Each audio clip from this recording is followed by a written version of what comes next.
పెద్దపల్లి జిల్లా మంతిని నియోజకవర్గం కేంద్ర ప్రభుత్వం ప్రతిష్టాపకంగా ప్రవేశపెట్టిన అమృత్ 2.0 పథకంలో భాగంగా మంతిని మున్సిపల్ పరిధిలో పోచమ్మ వాడలో చేపట్టిన వాటర్ ట్యాంకును 6 మాసాల్లో పూర్తి చేస్తామని చెప్పిన మంతిని ఎమ్మెల్యే దుద్దిల్ల శ్రీధర్ ఏడాదిన్నరైనా పూర్తి చేయని ఘనత దక్కించుకున్నాడని మంతిని మాజీ ఎమ్మెల్యే పుట్ట మధుకర్ అన్నారు.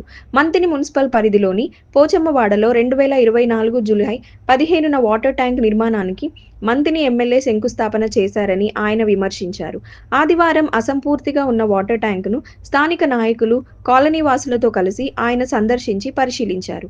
ఈ సందర్భంగా ఆయన మాట్లాడుతూ, మంతని మున్సిపాలిటీ పరిధిలో 2024 జూలై 15వ తారీఖు నాడు కేంద్ర ప్రభుత్వం ప్రతిష్టాత్మకంగా ప్రవేశపెట్టిన అమృత్ కాల్ పథకంలో భాగంగా కేంద్ర ప్రభుత్వం 50% నిధులు, రాష్ట్ర ప్రభుత్వం 50% నిధులతో ఇక్కడ నీళ్ల ట్యాంకును నిర్మించి ఈ వడ్లవాడకు తదితర ప్రాంతాలకి పోచమ్మవాడకు నీళ్ళు ఇవ్వడానికి ఈ ట్యాంకును నిర్మాణం కోసం శంకుస్థాపన మన మంత్రి ఎమ్మెల్యే గారు చాలా పెద్ద ఎత్తున శ్లోకాలు చదివి ఈ ట్యాంకుకు శంకుస్థాపన చేయడం జరిగింది. ఇది మంత్రి పట్టణంలో ఉన్నాం మనం. మరి మంత్రి పట్టణంలో 6 నెలల్లో పూర్తి చేసి దీన్ని ప్రజలకు నీళ్లు తాగిస్తామని మన సారు శంకుస్థాపన చేసిండు. పాపం సారుకు ఓట్లు వస్తే కొన్ని గుర్తొచ్చినాయి, ఇది మర్చిపోయినట్టున్నాడు. ఎందుకంటే శంకుస్థాపనలు చేసుడు మర్చిపోవడం వాళ్ళకు పరిపాటిగా మారిపోయింది. కాంగ్రెస్ పార్టీ అంటేనే మోసమని ప్రజలకు ఈ విషయాలు గమనిస్తే మాకు ఓట్లు పడాయనే భయం ఉండి ఉంటే ఈ అలసత్వం వహించేవాడు కాదు. మళ్ళీ ఓట్లు వస్తే నోట్ల సంచులు పట్టుకురావచ్చు, మాయమాటలు చెప్పచ్చు, ఏదో ఒకటి తిమ్మిని బమ్మి చేసి మళ్ళీ ఓట్లు వేయించుకోవచ్చు అనే ఒక అహంకారం ఇక్కడ కనబడ్డట్టు మనకు అర్థమవుతా ఉన్నది. నిన్న పాపం పెద్ద లైన్ పెట్టిండు, ఏది మనం భూములు కొలిసే చైన్ తాడంతా పలకలేసిండు.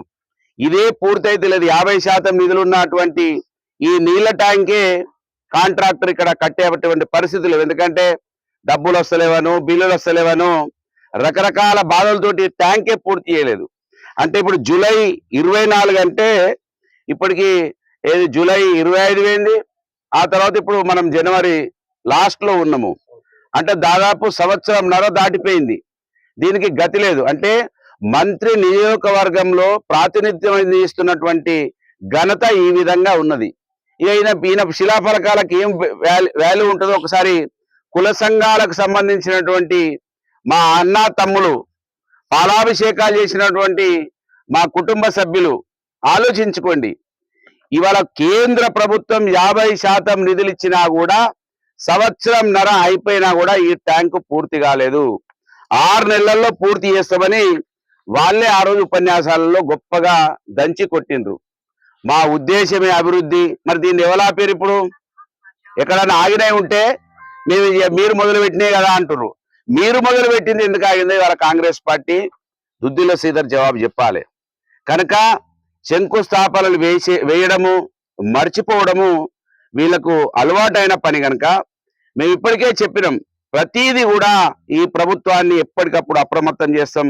మరీ ముఖ్యంగా మంత్రి నియోజకవర్గంలో ఈ 80% పైబడి ఉన్నటువంటి మా వర్గాలు, ఎస్సీ, ఎస్టీ, బీసీ, మైనార్టీ, అగ్రవర్ణాలలో ఉన్న పేదలు ఆకలి తీరాలంటే మేము నోరు మూసుకుంటే కదలదు. ఎందుకంటే ఈ దుద్దిల్ల శ్రీధర్కు అవ్వగారు లేరు, ఇక్కడ నాయనోళ్ళు లేరు, తల్లోళ్ళు లేరు, అత్తగారు లేరు, ఇక్కడ దోస్తాన లేదు, చదువుకోలేదు. ఈ ప్రాంతం మీద ఆయనకు ప్రేమ ఉండదు. ప్రేమ ఉంటే ఓన్లీ ఓట్లప్పుడే ఉంటది. ఓట్ల తర్వాత వీళ్ళను ఎట్లా కిందికి ఉంచాలనేది ఆలోచన ఉంటుంది. కనుక మేము నోరు ఆపము. ప్రతిదీ కూడా మెడలు వంచి ఈ ఎమ్మెల్యే తోటి పనిచేయించే ప్రయత్నం చేస్తాం. ఈయనలాగా ఓట్లు వస్తేనే మేము వాడుకుంటామనే రకం నాది కాదు. ఈ మట్టిలో పుట్టిన బిడ్డగా, ఈ మట్టిని ముద్దాడిన బిడ్డగా, ఈ సమాజం కళ్ళను నీళ్లు చూసిన, కడుపులో ఆకలి చూసిన బిడ్డగా ఖచ్చితంగా నీ మెడలు వంచుతాము. వీటిని త్వరితగతిన పూర్తి చేయాలి. ఏదైతే మేము నిన్న చెప్పినామో వాగుళ్లలో, వంకళ్లలో మా శిలాఫలకాలు, మా కుల సంఘాల భవనాలు వేసినావు కదా, దానికి కూడా ఒక క్లారిటీ ఇవ్వాలి. నీళ్ళు వస్తే కొట్టుకుపోయేటువంటి కుల భవనాలు కట్టించి ఇక్కడ బీసీ వాదంతో మేము తిరుగుతున్నామని దాన్ని మట్లగలపడానికి, బీసీ వాదాన్ని తుంగలో తొక్కడానికి, బీసీ వాదాన్ని పైకి రాకుండా చేయడానికి నువ్వు ఏదైతే కుట్రలు పన్నుతావో ఆ కుట్రలన్నీ కూడా బయటికి తీస్తాం. ఈ సమాజాన్ని మేలుకొల్పుతాం. ఓట్లు మనవి, అభివృద్ధి దుద్దిల కుటుంబాన్ని ఖచ్చితంగా ఈ సమాజానికి తెలియపరుస్తాము. ఇలా 16 నెలలైంది నువ్వు శంకుస్థాపన చేసి, అవమానపడాలి వారు దుద్దిల శ్రీధర్. ఇది మంత్రి పట్టణంలో ఉన్నాం మనం, ఎక్కడో మహముత్తారం మాదేపూర్ పలిమల మండలంలో లేం మనం. మంత్రి పట్టణంలో కేంద్ర ప్రభుత్వం 50% నిధులు ఇస్తే ఇవాళ ఇది పూర్తి కాలేదు, సంవత్సరం కాలం పాటైంది. కనుక దీనికి దుద్దిల శ్రీధర్ జవాబు చెప్పాలి. ఖచ్చితంగా ఈ మోసాలను పసిగట్టాలి. సమాజం అంతా కూడా ఎస్సీ ఎస్టీ బీసీలు మేలుకొల్పాలి. 80% పైబడి ఉన్నటువంటి వర్గాలు ఎప్పుడైతే మనకు రాజ్యాధికారం రాదో వీళ్ళు ఇట్లనే మోసాలు చేస్తూ పోతా ఉంటారు. ఇది గమనించమని సమాజాన్ని కోరుతూ తొందరగా ఈ పనిని ప్రారంభించి ఈ ట్యాంక్ ద్వారా మంత్రిని పట్టణ ప్రజలకు నీళ్లు అందించి నీ చిత్తశుద్ధిని నిరూపించుకోవాలని మంత్రి ఎమ్మెల్యే దుద్దిల శ్రీధర్ డిమాండ్ చేస్తా ఉన్నాను.